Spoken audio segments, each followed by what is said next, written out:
بسم اللہ الرحمن الرحیم۔ بیوٹی آف قرآن کے ناظرین السلام علیکم۔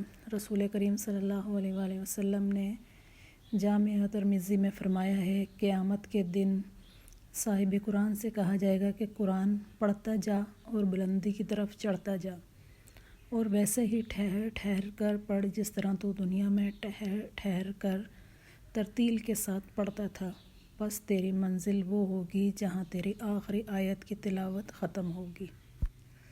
رسول اللہ صلی اللہ علیہ وآلہ وسلم نے صحیح بخاری میں فرمایا، حدیث پاک ہے، مظلوم کی بد دعا سے ڈرتے رہنا، کیونکہ اس دعا کے اور اللہ کے درمیان کوئی پردہ نہیں ہوتا۔ صحیح بخاری 2448۔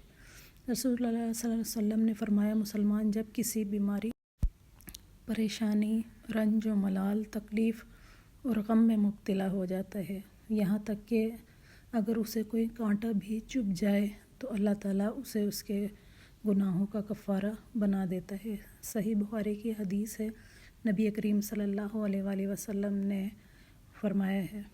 آگے حدیث پڑھتے ہیں۔ روزی میں کشادگی۔